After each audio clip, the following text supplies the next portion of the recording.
Hello guys, कैसे हो आप सभी लोग। तो दोस्तों, अगर मैं आपसे पूछूं कि इंडिया की दूसरी सबसे बड़ी कार कंपनी कौन सी है, तो आप में से 90% लोग फटाक से बोलेंगे, अरे भाई टाटा मोटर्स है, या फिर कुछ लोग बोलेंगे हुंडई है। लेकिन दोस्तों, अगर आप भी यही सोच रहे हैं तो मैं जो है आपको इधर बात बताना चाहूँगा, क्योंकि आप अभी भी 2024 के पुराने ख्यालों में जी रहे हैं। 2025 ने तो इंडियन ऑटोमोबाइल इंडस्ट्री का पूरा गेम ही पलट दिया है। अब मार्केट में जो है ऐसा तगड़ा सीन बना है कि बड़े बड़े दिग्गजों की कुर्सी जो है हिल गई है और उनको भनक तक नहीं लगी। इस बार एक ऐसे देसी पहलवान ने एंट्री मारी है जिसने चुपके से बिना जो है हल्ला मचाए हुंडई और टाटा दोनों को टाटा बाय बाय बोल दिया है और नंबर 2 की गद्दी पर जो है आ चुकी है, मतलब तगड़ा कब्जा जमा लिया है। और दोस्तों, हुंडई और टाटा के बीच की जो फाइट है ना, तो थोड़ा सा दिल थाम के बैठिए, क्योंकि इन दोनों के बीच जीत और हार का फैसला इतना कम है, इतना बारीक है कि आप गिनते गिनते थक जाएंगे, पर आपकी हैरानी खत्म नहीं होगी। तो दोस्तों, ऐसे कांटे की टक्कर तो क्रिकेट मैच में भी देखने को नहीं मिलती। आज हम बात करेंगे जनवरी 2025 से नवंबर 2025 तक के उन आंकड़ों की जिन्होंने ऑटोमोबाइल की दुनिया में भूचाल ला दिया है। यानी इस साल के किस कार कंपनी ने कितनी गाड़ियों को बेचा है, इसके बारे में डिटेल से बात करेंगे। और हाँ, दिसंबर का भी सेल्स आने वाला है, तो टाटा महिंद्रा और हुंडई कोई भी ऊपर हो या फिर कोई भी नीचे जा सकता है। चलिए, सबसे पहले हम उन कंपनियों के बारे में बात करेंगे जो अस्तित्व की लड़ाई लड़ रही हैं। इस लिस्ट में सबसे नीचे हैं, 14 नंबर पर हैं एक ऐसा नाम जिसे कभी ऑफ रोडिंग का बादशाह कहा जाता था, जिसका नाम है जीप। जीप की कुल बिक्री जो है 3056 रही पूरे साल। जीप का नाम सुनते ही पहाड़, नदियाँ और कच्चे रास्ते याद आते हैं, लेकिन बिक्री के आंकड़े देखकर लगता है कि ये कार शोरूम से बाहर निकलने का रास्ता ही भूल गई है। 11 महीने में सिर्फ 3356 गाड़ियाँ। इसका मतलब है पूरे भारत में औसतन हर महीने 300 गाड़ियाँ भी मुश्किल से बिकी हैं। अब 13वें पायदान पर दोस्तों है फ्रांस की कंपनी सिट्रोइन, जिनकी जो है कुल बिक्री 6708 रही है। तो देखिए, सिट्रोइन जब भारत में आया था तो उन्होंने कहा था कि हम आराम और अनुभव पर ध्यान देंगे, पर बात तो ये अच्छी थी, लेकिन उन्होंने एक गलती कर दी। उन्होंने भारतीय ग्राहकों को हल्का समझने की गलती की। कार में पिछली खिड़की के शीशे बटन से नहीं, हाथ से घुमाकर नीचे करने पड़ते थे। चाबी एकदम साधारण थी। ये सब चीज़ें जो है 20 साल पहले चलती थी, 2025 में नहीं। भारत के ग्राहक अब सुविधाओं का भूखा है। उसे बड़ी स्क्रीन चाहिए, सनरूफ चाहिए, अच्छे पहिए चाहिए। सिट्रोइन ने कार तो अच्छी बनाई, इंजन और सस्पेंशन भी शानदार दिए, लेकिन जो दिखता है वह बिकता है। और सिट्रोइन की गाड़ियां अंदर से फील नहीं दे पाई जो आम एक खरीदार को चाहिए थी। हालांकि साल के एंड में जो है उन्होंने कुछ सुधार जरूर किए, लेकिन तब तक बहुत देर हो चुकी थी। अब 12वें नंबर दोस्तों हमारी गाड़ी आती निसान, जिनकी कुल बिक्री 20,702 रही। निसान की कहानी एक अकेले योद्धा की कहानी है। इनकी पूरी दुकान सिर्फ एक कार के भरोसे चल रही है, और वो है दोस्तों मैग्नाइट। और एक घोड़े पर आप कितनी लंबी रेस जीत सकते हैं। निसान ने 2025 में कोशिश तो की, लेकिन एक ही कार के भरोसे पूरा साल निकालना खतरे से खाली नहीं होता। अब दोस्तों 11वें नंबर पर जो हमारी गाड़ी आती है वो है रेनॉल्ट, जिनकी कुल बिक्री 34,220 रही है। रेनॉ ने भारत में छोटी और सस्ती गाड़ियों का सपना दिखाया था। क्विड और ड्राइवर जैसी गाड़ियों ने अच्छा काम किया, लेकिन अब बाजार बदल गया है। अब पब्लिक सस्ती कार नहीं, दमदार कार चाहती है। अब दोस्तों 10वीं कार हमारी आती है जर्मनी की वोक्सवैगन। अब देखिए, जिनकी कुल बिक्री 34,881 रही। जर्मन इंजीनियरिंग, मजबूती और वो दरवाजा बंद करने की ठक आवाज, ये सब तो ठीक है, लेकिन बिक्री उस हिसाब से नहीं है। वोक्सवैगन की गाड़ियां चलाने में मजे आते हैं, लेकिन बात दोस्तों यहीं पर ख़त्म नहीं होती। उन्हें पालना एक अलग चुनौती है। अब दोस्तों 9वें स्थान पर हमारी गाड़ी आती है होंडा, जिनकी कुल बिक्री 55,678 रही। एक जमाना था जब होंडा सिटी रखना रईसी की निशानी मानी जाती थी, लेकिन आज होंडा संघर्ष कर रही है अपनी पहचान बचाने के लिए। होंडा ने एलिवेट के साथ एक अच्छी कोशिश की थी, लेकिन वो आंधी नहीं बन पाई। 8वें नंबर पर दोस्तों हमारी अब गाड़ी आती है एमजी, जिनकी कुल बिक्री 64,055 रही है। एमजी ने भारत में आकर एक चीज़ जो है बहुत ही अच्छे से की, उन्होंने गाड़ियों को गैजेट बना दिया। हेलो एमजी बोलकर सनरूफ खोलना लोगों को खूब भाया। 2025 में एमजी ने अपनी इलेक्ट्रिक गाड़ियों पर बहुत जोर दिया। उनकी छोटी इलेक्ट्रिक कार ने शहर में रहने वालों का ध्यान खींचा। अब दोस्तों 7वें पायदान पर हमारी आती है स्कोडा, जिनकी कुल बिक्री 67,098 रही। वोक्सवैगन से ज़्यादा बिक्री, और उसकी वजह है सही समय पर सही फैसला। स्कोडा ने कुसाग, स्लाविया और काइलिक के साथ भारतीय सड़कों को समझा। स्कोडा ने सुरक्षा पर बहुत जोर दिया। 5 स्टार सुरक्षा रेटिंग का जो ढोल उन्होंने पीटा, उसका असर दिखा। अब हम आ गए हैं उन खिलाड़ियों के पास जो लाखों में खेल रहे हैं। अब दोस्तों 6ठे नंबर पर है किया, जिनकी कुल बिक्री 2,61,609 रही। किया की कहानी किसी परिकथा से कम नहीं है। भारत आए उन्हें ज़्यादा समय नहीं हुआ, लेकिन उन्होंने बाजार को ऐसा समझा जैसे वो यहीं पले बड़े हों। किया की गाड़ियाँ देखने में इतनी खूबसूरत होती हैं कि आधा सौदा तो वहीं हो जाता है। 2025 में भी उन्होंने अपना डिज़ाइन पर काम किया।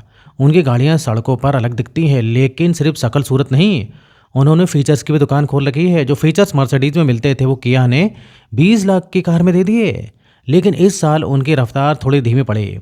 अब दोस्तों 5वें नंबर पर जापान का शहर टोयोटा है, जिनकी कुल बिक्री 3,17,423 रही। टोयोटा का मतलब है एक बार खरीदो और भूल जाओ। मैकेनिक का चेहरा आप शायद ही कभी देखोगे। 2025 में टोयोटा ने हाइब्रिड तकनीक के साथ जो खेल खेला वो ज़बरदस्त रहा। जब बाकी लोग जो है इलेक्ट्रिक इलेक्ट्रिक चिल्ला रहे थे, टोयोटा ने कहा रुको, अभी भारत पूरी तरह बिजली पर चलने के लिए तैयार नहीं है। बीच का रास्ता अपनाते हैं और उनकी हाइब्रिड गाड़ियां हाथों हाथ बिकी। इनोवा और फॉर्च्यूनर का तो कोई तोड़ ही नहीं है, वो अपनी अलग ही दुनिया में राज करती हैं। मारुति के साथ मिलकर उन्होंने जो गाड़ियां बेची उसमें भी उनकी बिक्री को पंख लगाए। टोयोटा ने साबित कर दिया कि उनकी विश्वसनीयता कभी पुरानी नहीं होती। अब दिल थाम कर बैठिए बॉस, क्योंकि अब हम बात करने वाले हैं उस महायुद्ध की जो 2025 में भारतीय ऑटो बाजार में लड़ा गया है। अब चौथे, तीसरे और दूसरे नंबर के बीच की लड़ाई इतनी कांटे की थी कि एक एक कार का हिसाब रखना पड़ा। चौथे नंबर पर बहुत ही मामूली अंतर से फिसल कर रह गया देश का लाडला, जो है टाटा मोटर्स, जिनकी कुल बिक्री 5,28,726 रही। एक मिनट दोस्तों, टाटा चौथे नंबर पर, जी हाँ, ये वही टाटा है जिसने कुछ महीने पहले हुंडई को पछाड़कर दूसरा स्थान हासिल किया था। तो दोस्तों ऐसा क्या हुआ? टाटा की गाड़ियां मजबूत हैं, सुरक्षित हैं, देश का लोहा है।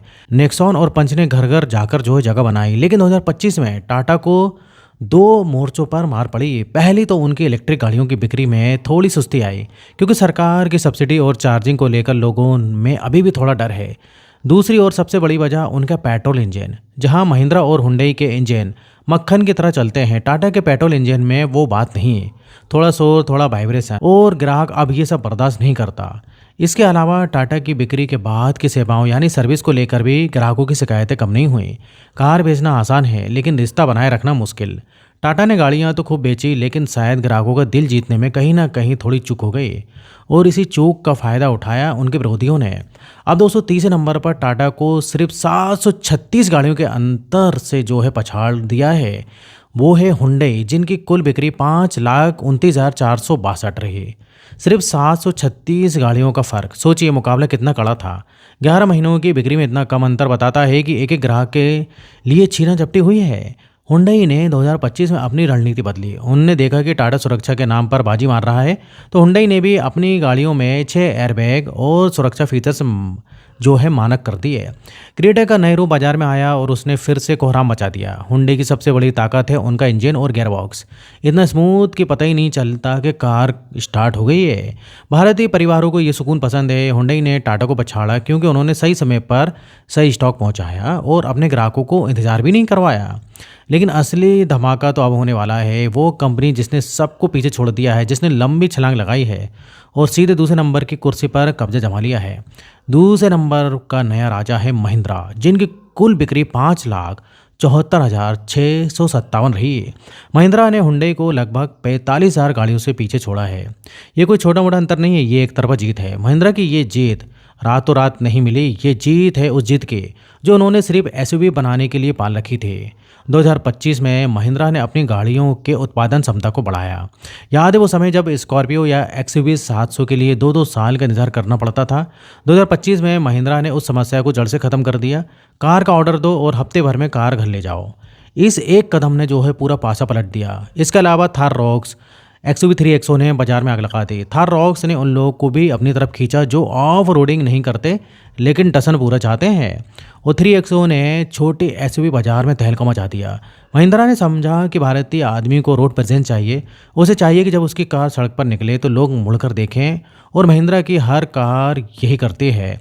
महिंद्रा ने अपने डीजल इंजन को कभी नहीं छोड़ा। जहां बाकी कंपनी डीजल से डर रही थी, पर महिंद्रा ने कहा कि हम दमदार डीजल इंजन देंगे। टाटा की इलेक्ट्रिक रणनीति के मुकाबले महिंद्रा की पावर और परफॉर्मेंस की रणनीति 2025 में ज़्यादा सफल रही। उन्होंने साबित कर दिया कि अगर कार में दम हो तो ग्राहक ब्रांड नहीं देखता, वो सिर्फ चाबी मांगता है। और दोस्तों पहले नंबर पर हमेशा की तरह कोसों दूर आगे है मारुति सुजुकी, जिनकी कुल बिक्री 16,27,869 है। आप महिंद्रा, हुंडई और टाटा की बिक्री को मिला भी दें तो वो मारुति के बराबर नहीं पहुंच पाते। मारुति है बॉस। लोग कहते हैं कि मारुति ख़त्म हो जाएगी, उनकी गाड़ियाँ सुरक्षित नहीं हैं, डिब्बा है, लेकिन मारुति ने 2025 में दिखा दिया कि वो हवा के रुख को पहचानना जानते हैं। उन्होंने धड़ाधड़ एसयूवी उतारी हैं, ब्रेजा, ग्रैंड विटारा, फ्रॉन्क्स, इन गाड़ियों ने बाजार को घेर लिया। मारुति ने सीएनजी पर जो दांव खेला वो सुपरहिट रहा। पेट्रोल महंगा हुआ तो क्या, मारुति ने हर कार में सीएनजी लगा दी। कितना देती है का जवाब आज भी जो है मारुति के पास है। 16 लाख गाड़ियां बेचना कोई मामूली बात नहीं है। ये बताता है कि भारत का आम आदमी आज भी जब अपनी पहली कार खरीदने जाता है तो उसके दिमाग में पहला नाम आता है मारुति का। कम खर्चा, आसान सर्विस और अच्छी रीसेल वैल्यू, ये वो तिगड़ी है जिसे अभी तक कोई और नहीं तोड़ पाया। तो दोस्तों, 2025 के इस सफ़र से हमें क्या सीखने को मिलता है? सबसे बड़ी सीख महिंद्रा ने दी है, अगर आप अपनी कमजोरी यानी वेटिंग पीरियड को दूर कर दें और अपनी ताकत यानी एसयूवी पर खेलते रहें तो आप किसी को भी पछाड़ सकते हैं। हुंडई और टाटा की लड़ाई हमें बताती है कि बाजार में कभी भी डील नहीं देनी चाहिए। एक छोटी सी गलती, एक छोटा सा फीचर कम और आप नीचे खिसक सकते हैं। और जो नीचे की 10 कंपनियां हैं उनके लिए खतरे की घंटी बज चुकी है। भारत का बाजार अब खतरनाक हो चुका है, या तो आप बेच दो या फिर आप घर जाओ। महिंद्रा का दूसरे नंबर पर आना भारतीय ऑटो बाजार के समझदार होने का संकेत है।